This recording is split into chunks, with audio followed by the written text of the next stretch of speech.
안녕하세요. 소시오리빙 김동원 본부장입니다. 지금 이 시간에는 커뮤니티 시설 동향 및 운영 방안에 대해서 설명드리도록 하겠습니다. 먼저 커뮤니티 시설 트렌드를 한번 살펴보도록 하겠습니다.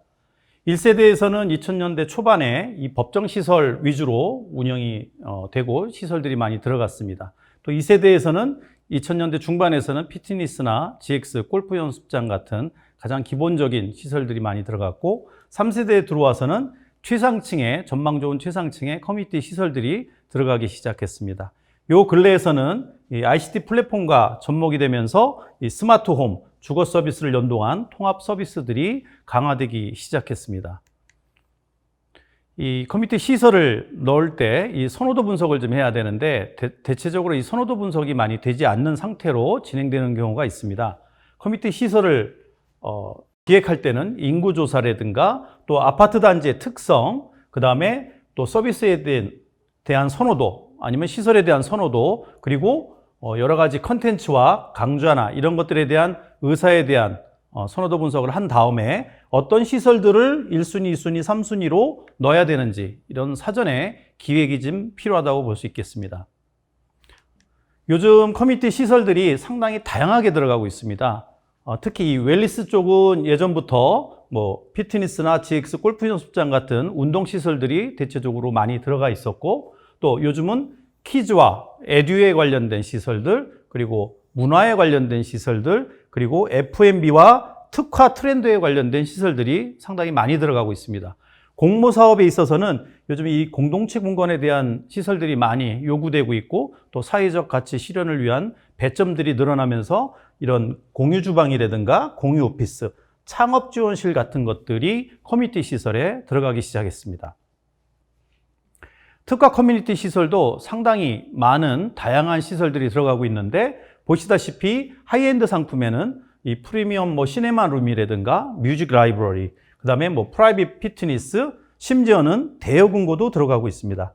실제적으로 대여금고는 커뮤니티 공간에 입주민들이 사용할 수 있는 금고 회사에 금고가 들어감으로써 하이엔드 상품에도 이런 특수한 이런 커뮤니티 시설들이 들어가고 있고, 그 외에도 로봇 카페라든가 또 이런 풀빌라 게스트하우스가 옥상에 설치되는 경우도 많이 있습니다. 그래서 상당히 좋은 시설들이 커뮤니티에 많이 들어가고 있다, 이렇게 보시면 될 것 같습니다. 실제 적용된 사례를 보도록 하겠습니다. 이 수원 권선에 있는 꿈의 그린 아파트입니다. 오른쪽에 보시다시피 이 커뮤니티 시설들 현장 실제 사진들이고요. 그 다음에 보시다시피 썬큰 광장을 중심으로 커뮤니티 시설이 굉장히 많이 배치가 되어 있습니다. 보시다시피 드림컨시어지, 이 드림컨시어지에서는 어린이 장난감, 유모차 같은 것도 렌탈해드리고, 창업지원실, 문화강좌실, 골프 연습장, 런닝존, GX실, GX실에서는 에어로빅 댄스 스포츠도 다 강좌가 이루어지고 있고, 체육관이 2개가 있고요. 그 다음에 독서실이 한 80석 정도, 그리고 키즈맘 카페, 오픈 클래스에서는 발레, 요가, 줌바 댄스들이 이루어지고 있고, 기구 필라테스실도 있습니다. 그리고 웨이트존과 아동 문화 스포츠 교실이 있는데, 아동 스포츠 문화 교실에서는 어린이 영어 발레 수업도 하고 있습니다. 그리고 드림 카페라든가 게스트하우스 등이 있습니다. 이게 실제적으로 현장에 적용된 시설들입니다. 일반 민간 임대 아파트인데도 불구하고 상당히 다양하고 많은 커뮤니티 시설들이 들어가 있고, 이 외에도 상당히 하이엔드 상품에서는 또 다양한 시설들이 추가적으로 들어가고 있는 상황이라고 보시면 될 것 같습니다. 다음은 이 시설에서 이루어지는 강좌들입니다. 여기 한 달치 강좌인데요, 상당히 다양하게 이루어지고 있습니다. 보시다시피 스포츠 강좌에 대한 프로그램들이 이렇게 쭉 있는데, 요 한 줄이 한 강좌입니다. 보통 한 달에 2만 원, 3만 원에서 8회에서 10회 이루어지는 프로그램들이 대다수고요. 그 다음에 문화 강좌, 그 다음에 유아 어린이 강좌, 기구 필라테스에 대한 프로그램, 신규 GX에 관련된 프로그램들, 그 외에 시니어 대상 프로그램이라든가 미술음악 같은 특화된 서비스들, 그리고 전문 강사들이 와서 하는 이런 서비스까지 상당히 다양한 프로그램들이 이 커뮤니티 시설에서 이루어지고 있다고 보시면 될 것 같습니다. 리빙 플랫폼을 설명드리는 이유는 이 프롭테크와 연계가 어떻게 되어 있는지도 한번 알아볼 필요가 있는데, 보통 이 시설에 대한 소개가 앱을 통해서 제공이 되고 있고요. 그 시설을 누르고 프로그램을 누르고 예약을 누르면 또 결제까지 하면 따로 신청서를 쓰거나 작성하지 않아도 신청이 되는 그런 구조로 되어 있습니다. 실제적으로 한번 보여드리도록 하겠습니다. 네, 앱은 이런 구조로 되어 있습니다. 시설을 예약하거나 서비스를 신청할 수 있게 되어 있는데요. 커뮤니티 시설을 이용할 수 있는 부분들을 하나 예를 들어서 한번 보여드리면 여기에 이제 게스트룸이 있습니다. 게스트룸을 누르고 쭉 아래를 보시면 몇 시부터 몇 시까지 이용할 수 있는지 이용 안내에 대한 얘기가 나오고요.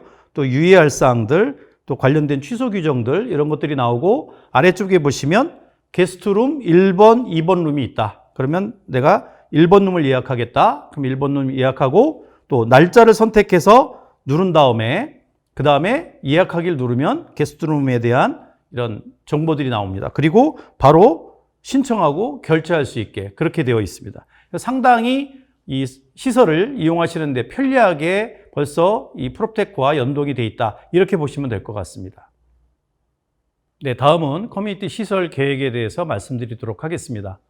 먼저 커뮤니티 시설을 계획할 때 보시는 바와 같이 이 도면에 대해서 좀 더 깊이 있게 검토가 되어야 될 것으로 보입니다. 따라서 시설의 연계성이라든가 동선이라든가 운영비에 대한 부분까지 고려해서 설계가 되어야 되는데 예를 들자면 각 시설의 배치, 그 다음에 면적의 적정성, 그 다음에 동선, 또 인력의 운영비에 따라서 얼만큼 이 영향을 미치는지 이런 것들을 사전에 종합적으로 정리가 되고 협의가 되어야 됩니다. 어느 정도 도면이 다 끝난 상태에서는 이 시설 용도를 좀 바꿔줌으로써 또 운영비 절감을 할 수 있는 방안들이 있기 때문에 적극적으로 이 커뮤니티 시설에 대해서는 도면 단계부터 도입이 되어야 된다고 봅니다.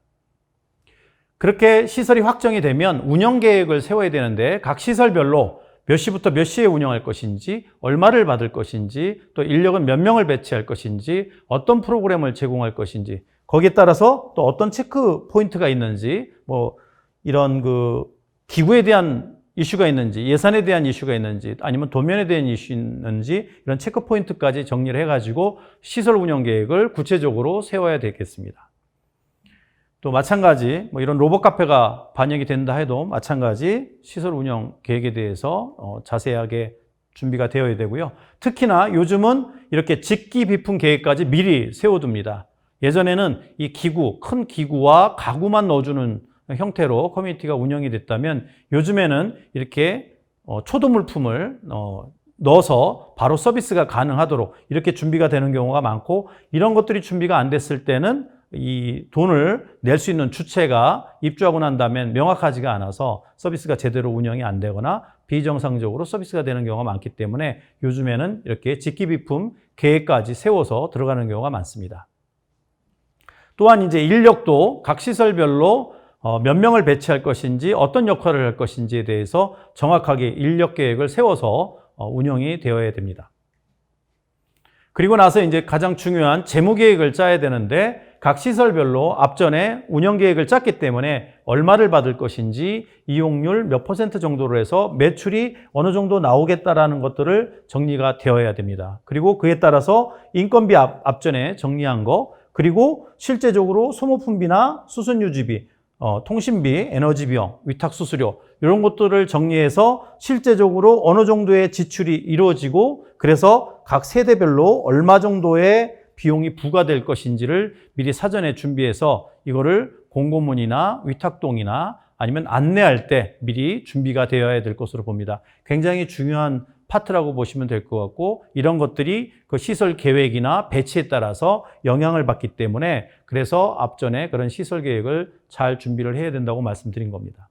마지막으로 이제 분양할 때, 이럴 때 이제 좀 체크하실 만한 고려사항들이 있는데, 이렇게 공고하실 때는 공고문에 요즘은 이런 시설 운영에 대한 서비스에 대한 것들을 미리 사전에 고지를 하고 부과 방식에 대한 부분들도 미리 고지를 하고 시행사에서 일부 지원을 하면서 일정 기간 운영이 원활하게 될 수 있도록 초기에 자리를 잘 잡도록 하는 경우가 많고요. 그 다음에 계약할 때도 계약서라든가 또는 위탁동의서 이런 것들을 다 미리 사전에 진구하고 또 관리규약도 일부 미리 그런 문구를 넣어서 나중에 혼란이 생기지 않도록 그렇게 미리 준비하는 경우가 많습니다. 생활 숙박시설 같은 경우도 아예 요즘은 위탁계약 계획서를 미리 작성하고 또 사업자도 미리 선정해서 나중에 이런 여러 가지 이슈들이 발생하지 않도록 하는 경우가 많고요. 또 이런 위탁 사업자를 선정할 때 아주 중요한 고려 사항이 있습니다. 일단은 이 공동주택 관리법에 대한